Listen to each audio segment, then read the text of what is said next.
तो अब चलिए आगे बढ़ते हैं। 24 का चुनाव होने वाला है और इसको लेकर सियासत भी तेज है। कई जगहों के क्या है गुनागणित, क्या है चुनावी समीकरण, इसकी बात करेंगे और आपको सीधे लिए चलेंगे बिहार।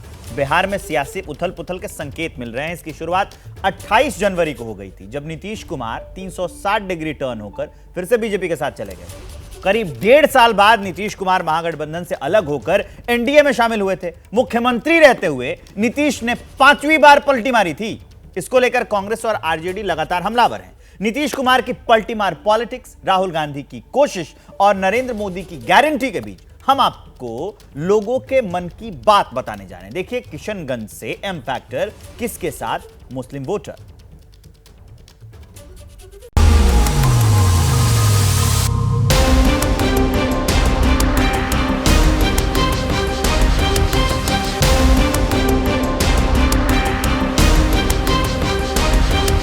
बिहार के सबसे पूरब में अंतर्राष्ट्रीय सरहद पर बसा वो जिला जिसे कभी आलमगंज कहा गया तो कभी कृष्णा कुंज के नाम से जाना गया और अब किशनगंज के नाम से विख्यात है।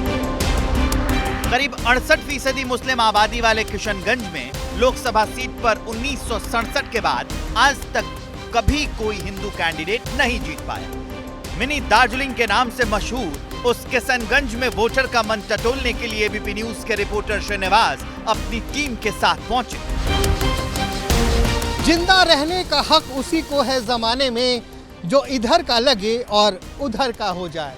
नमस्कार, मैं हूं श्रीनिवास और वसीम बरेलवी साहब की ये लाइनें मुझे इसलिए याद आ रही हैं क्योंकि इस वक्त मैं मौजूद हूं बिहार के किशनगंज में, जहां पे लगातार सियासत के उलटफेर का खेल जारी है और हम यहां मौजूद हैं ये समझने के लिए कि आखिर आने वाले लोकसभा चुनाव में क्या होगा अहम फैक्टर और कौन सा फैक्टर लगाएगा सियासी दलों की नैया को पार। किशनगंज में लोगों का सियासी मूड जानने पहुंचे श्रीनिवास ने लोगों से ये जानने की कोशिश की कि इस बार लोकसभा के चुनाव में क्या अहम फैक्टर होगा, नीतीश कुमार की पलटी पॉलिटिक्स का कितना असर होगा, मोदी की गारंटी पर लोगों को यकीन है या राहुल के वादों पर। इन्हीं सवालों के साथ श्रीनिवास खड़े थे किशनगंज के व्यस्ततम इलाकों में से एक चूड़ी बाजार में, जहां मुसलमानों की तादाद अच्छी खासी है। इस वक्त हम किशनगंज के चूड़ी पट्टी इलाके में मौजूद हैं। तमाम लोग हैं, व्यस्ततम इलाका है। जानते हैं यहाँ के लोगों से। भाई साहब, क्या नाम है आपका? मेरा नाम एडवोकेट मोहम्मद अली अंसारी है। आपके लिए मुद्दा क्या होगा? एक तो मोदी की गारंटी है, दूसरी राहुल जी की यात्रा अभी आपके यहाँ से होकर गए हैं, और तीसरी एक और चीज़ है। अभी एक ताज़ा सर्वे रिपोर्ट आया है जिसमें दिखाया गया है कि हिंदुस्तान जो है भ्रष्टाचार के मामले में पूरे विश्व में 85वें स्थान पे है। 7 अंकों की गिरावट आई है। भ्रष्टाचार जो हमारे डीएनए में मौजूद है, भ्रष्टाचार पहले से बढ़ चुका है। अभी जहाँ तक भ्रष्टाचार की बात की जा रही है, पहले बिहार की बात की जाए। अभी देखिए हाल फिलहाल लालू यादव जी से पूछताछ हो रही है, जॉब फॉर लैंड स्कैम है। तेजस्वी यादव से हुई। हेमंत सोरेन जी को गिरफ्तार कर लिया गया है आपके पड़ोसी झारखंड में। तो आपको लग रहा है कि भ्रष्टाचार कुछ और कम होगा? देखिए, ये भ्रष्टाचार मेरे नज़र से नहीं है, ये सिर्फ राजनीतिक है। भ्रष्टाचार सिर्फ इलेक्शन के समय ही क्यों आता है?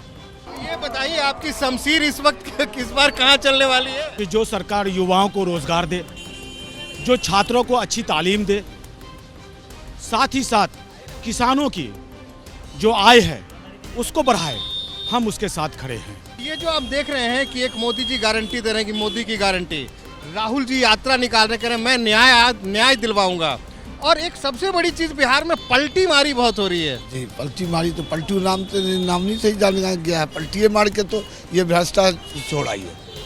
पलटी मारने ही से तो ये भ्रष्टाचार बढ़ता जा रहा है। पीटर साहब, ये बताइए किसको पीटने जा रहे हैं? अब हमको क्या पीटना है, हम अकेले थोड़ी पीट सकते हैं। जनता की बात करें। जनता जो है वो अब इतनी बड़ी आबादी है हिंदुस्तान की, जिसको सब कोई मिलकर पीटेगा वही पिटाएगा। क्या लग रहा है आपको कि कौन सा मुद्दा बहुत अहम होगा? देखिए, अभी मोदी जी ने गारंटी दी है कि मोदी की गारंटी, राहुल जी कह रहे हैं कि भैया न्याय ऐसा दिलाऊंगा कि राम राज्य से भी आगे चला जाऊंगा। आपको क्या लग रहा है? ये सारे गारंटी को राहुल जी अपने न्याय यात्रा से ही खत्म कर देंगे। पीटर साहब, चलिए सारी बातें आपने करनी है, ये नहीं बताया आपके लिए मुद्दा क्या अहम होगा। क्या है? महंगाई, एजुकेशन, भ्रष्टाचार, ये सब बेरोजगारी, ये सब मेन मुद्दा है हिंदुस्तान का, जिसको ये बारे में गौर करना चाहिए। इसी किशनगंज में एक बड़ी तादाद है ऐसे मुसलमानों की जो खुलकर प्रधानमंत्री नरेंद्र मोदी की तारीफ कर रहे हैं। हम उनको भी सुनाएंगे, मगर उससे पहले जान लीजिए कि किशनगंज की आबादी करीब 17 लाख है। इनमें से 11 लाख से ज्यादा यानी 68% मुस्लिम, जबकि 31% आबादी हिंदुओं की है। इसीलिए तो कह रहा हूं कि इलेक्शन लड़ो। यही वजह है कि 4 बरस पहले जब विधानसभा का चुनाव हुआ था, तब बिहार में किशनगंज के रास्ते ही असदुद्दीन ओवैसी ने धमाकेदार एंट्री की थी। तब सीमांचल की 5 सीटों पर ओवैसी मां का जीत की पतंग उड़ी थी। किशनगंज लोकसभा क्षेत्र में 6 विधानसभा हैं। इनमें से 4 किशनगंज और 2 पूर्णिया जिले में आती। इन्हीं में से अमौर, कोचाधाम, बायसी और बहादुरगंज सीट पर AIMIM ने जीत हासिल की थी। ऐसे में सवाल है कि क्या लोकसभा चुनाव में भी किशनगंज में ओवैसी फैक्टर काम करेगा? यहाँ पे हैदराबाद की एक पार्टी आती है सिर्फ ये जानकर कि सीमांचल के इलाकों में एक खास मजहब के लोग ज्यादा हैं और मजहब के नाम पे ही वो वोट मांगती है उनसे। ओवैसी साहब नाराज हो गए थे मुझसे, मैंने उनका इंटरव्यू किया था। आपने बिल्कुल सही फरमाया कि माननीय ओवैसी जी धर्म की राजनीति करते हैं, जिस तरीके से भारतीय जनता पार्टी धर्म की राजनीति करती है। आप ओवैसी साहब डेरा डाल कर बैठे थे, यही याद है ना आपको? देखिए, उस समय का स्थिति अलग था। उस समय क्या था कि बहुत दिन से कंटिन्यू MLA लोग खड़े थे, उनको चेंज करना चाह रहा था और पब्लिक खोज रहा था कि कोई नया चेहरा है। नया चेहरा में इत्तेफाक से MIM का आ गया।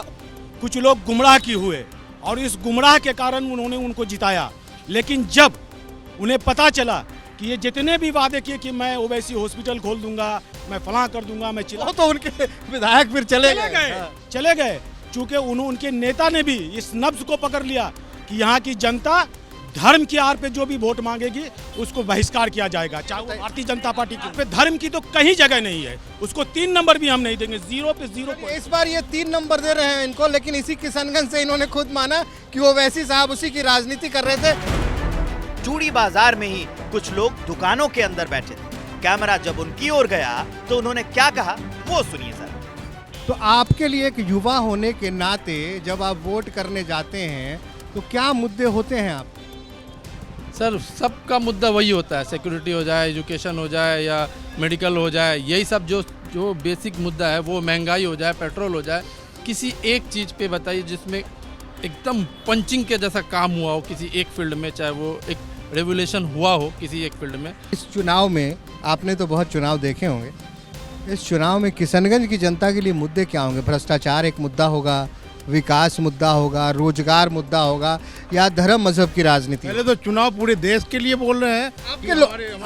आपके लोकसभा लोग इंसानियत पे वोट देते हैं, जो इंसान मिलते हैं उनको वोट देते हैं, व्यक्तित्व पे वोट देते हैं। जो अच्छे व्यक्ति होंगे उनको हम लोग वोट देंगे। हमको परदेसी कहा जाता है अपने ही शहर में, हमको परदेसी कहा जाता है अपने ही शहर में। हम लोग हिजरत भी नहीं किए और मुहाजिर हो गए। वही तो हुआ था पिछली बार। हुआ है ना, ये तो होता है। यहाँ सीधे लोग है ना, ठग के लोग जाएंगे तो। 29 जनवरी को राहुल गांधी की भारत जोड़ो यात्रा की बिहार में एंट्री हुई थी, तो पहला पड़ाव किशनगंज ही था। किशनगंज में खड़े होकर राहुल गांधी ने मोहब्बत के दुकान का अपना शटर उठा दिया। देश में आरएसएस की विचारधारा, बीजेपी की विचारधारा ने हिंसा और नफरत फैला रखी है। भाई भाई से लड़ रहा है, एक जात दूसरी जात से लड़ रही है। और हम चाहते थे जो ये मोहब्बत का देश है, इसमें फिर से, जैसे मैंने कहा, नफरत के बाजार में मोहब्बत की दुकान खुलनी चाहिए। 1957 के बाद से ही किशनगंज कांग्रेस और बाद के दिनों में लालू यादव की पार्टी का गढ़ रहा है। 2014 और 2019 में जब मोदी के नाम की सुनामी चल रही थी, तब भी बिहार में महागठबंधन का यह किला अभेद्य रहा था। किशनगंज में अब तक 16 बार लोकसभा का चुनाव हुआ है। सिर्फ एक बार 1999 में बीजेपी के सैयद शहनवाज हुसैन जीतकर संसद पहुंचे थे। 1967 में प्रजा सोशलिस्ट पार्टी और 1977 में जनता पार्टी जीती थी। अब तक 8 बार कांग्रेस के सांसद ने जीत दर्ज की है, जबकि 4 बार लालू यादव की पार्टी ने जीत का परचम लहराया था। जिस किशनगंज में अब तक सिर्फ एक बार हिंदू कैंडिडेट ने जीत हासिल की है, वहां इस पर मजहब कहां रहेगा वो सुन लीजिए जरा। चुनाव आ गया बहुत करीब, क्या लग रहा है? लगेगा क्या, हम लोगों के लिए तो इस बार धर्म मुद्दा है। धर्म मुद्दा है जी बिल्कुल, धर्म मुद्दा होना चाहिए। कैसे? इसलिए होना चाहिए क्योंकि हम लोग लोकतंत्र के उस देश में रहते हैं जो धर्मनिरपेक्ष देश है। खेल में कौन से लोग नजर आते हैं आपको? हमारी बीजेपी जो पार्टी है वो भी तो वही है, ओवैसी साहब भी वही है, दोनों वही है। हम कांग्रेस का भी साथ नहीं दे रहे, आरजेडी का भी बात नहीं कर रहे हैं, हम जदयू का भी बात नहीं कर रहे। समीकरण, हाँ ये बहुत बड़ी बात है। और रही बात, हमारे लालू जी बहुत सीनियर नेता है और हमको तो लगता है मोदी जी उनके स्टूडेंट है। मैं एक मेडिकल प्रोफेशन से बिलोंग करता हूं, तो जो मुझे साइकोलॉजी समझ में आता है ना, कि मैं भी विकास के बारे में नहीं, मैं ये सोचूंगा कि भाई मेरा अगर मुस्लिम नेता जीतता है तो मुझे हो सकता है कुछ सपोर्ट मिला, वो भले ही वो कैसा भी हो, ठीक है। अगर उसी तरह हमारे हिंदू भाई भी सेम यही सोचते हैं कि अगर मान यही कह रहे रहमान साहब कि कुछ भी कर लें, कहीं भी जाएं, मुद्दा घूम के वहीं आता है, जय श्री राम नारायण तकबीर, बस यही मुद्दा ही है। अपने तर्क हैं, अपने कथ्य हैं, अपने तथ्य भी हैं। चूड़ी बाजार के लोगों की बात जानने के बाद श्रीनिवास नेमचंद रोड की ओर आगे बढ़े। वहां उन्हें कुछ कारोबारी वर्ग के लोग मिले। ये किशनगंज का नेमचंद रोड है और मुझे इसलिए भी याद आ गया कि वो 2020 का वक्त था, विधानसभा के चुनाव चल रहे थे और जहां पे मौजूद हूँ यहीं पे हैदराबाद से आकर ओवैसी साहब ने दल बल के साथ डेरा डाला था और उसका फायदा भी हुआ था उनको। खैर, अब फिर से लोकसभा का चुनाव आने वाला है। किशनगंज में क्या माहौल है? अभी राहुल जी भी आए थे न्याय यात्रा लेकर। देखिए, मैं समझता हूँ कि राहुल जी का न्याय यात्रा का कोई फ़ायदा नहीं है, क्योंकि राहुल जी को लोग हल्के में ही लेते हैं, उनमें अभी तक परिपक्वता नहीं है। और जहाँ तक मोदी जी का सवाल है, राहुल जी मोदी जी के सामने कुछ टिकेंगे नहीं। किशनगंज चाहे भाजपा हो या कांग्रेस हो, एनडीए हो, इंडिया गठबंधन हो, किशनगंज यथावत है। किशनगंज यथावत है। आपने गौर किया क्यों यथावत है? वो हमारे जनता की कमजोरी है कि हम सरकार के साथ सरकार के लोग नहीं मिलाते हैं। मतलब आप डबल इंजन की सरकार मांगते हैं? डबल इंजन की सरकार चाहते हैं। या फिर आप मजहब की? नहीं, मजहब की राजनीति नहीं। तो ऐसा ही महसूस हो रहा है? नहीं, हमारी उन्नति जिस बात पे निर्भर करती है, हम उसी की तरफ बढ़ना चाहते हैं। किशनगंज से कभी एमजे अकबर ने भी चुनाव जीतकर संसद की चौखट पार की थी, तो भी पूर्व डिप्लोमेट सैयद शहाबुद्दीन भी। हालांकि इस बार लोगों को मोदी की गारंटी भी पसंद आ रही है। ये किशनगंज का गांधी चौराहा है और देखिए ये बैटरी रिक्शा ये मिली हैं, जा रही हैं। कहाँ जा रही हैं आप? जी मैं घर जा रही हूँ। किशनगंज की हैं? जी मैं किशनगंज की हूँ। ये बताइए, चुनाव बहुत करीब आ गया, क्या नाम है आपका? मेरा नाम नाजरा परवीन है। चुनाव बहुत करीब आ गया, अब लोग वोट मांगने आएंगे। एनम बोला ना नाम आपने? अच्छा, नाजरा। तो अब वोट मांगने आएंगे लोग, तो क्या मुद्दा क्या होगा? जो विकास करेंगे हम उन्हीं को वोट करेंगे। जैसे रोजगार है, शिक्षा है, बेरोजगारी जो दूर करेंगे, जो शिक्षा को युवाओं को रोजगार देंगे, हम उनके समर्थन में रहेंगे। यही मुद्दे होंगे? हाँ।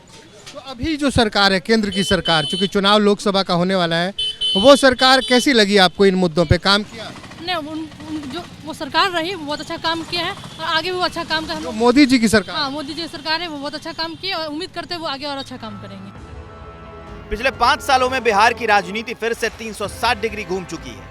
2019 के चुनाव में जिस नीतीश कुमार के साथ बीजेपी चुनावी मैदान में उतरी थी, उन्हीं के साथ फिर से उतरने के लिए तैयार है। किशनगंज में मुस्लिमों की बड़ी तादाद है जो खुलकर मोदी मोदी कर रहे हैं। चुनाव अब लोकसभा का बहुत ही करीब आ गया। हालांकि अब तो 365 दिन चुनावी माहौल ही रहता है, लेकिन लोकसभा का चुनाव है। राहुल जी आए थे, न्याय यात्रा लेकर गुजरे और ये एकमात्र सीट है जो कांग्रेस के खाते में है।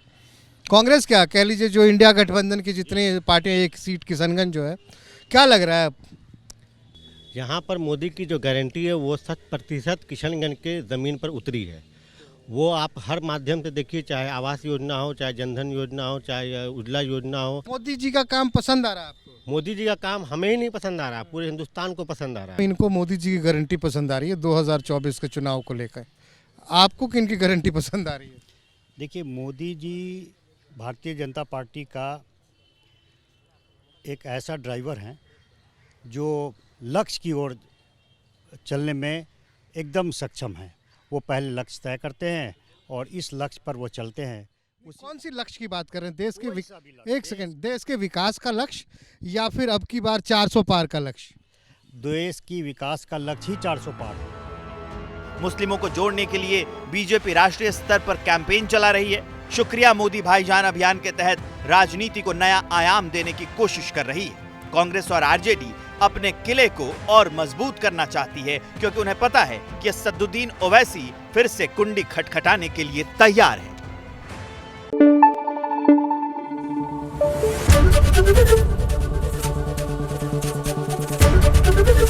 एबीपी न्यूज आपको रखे आगे।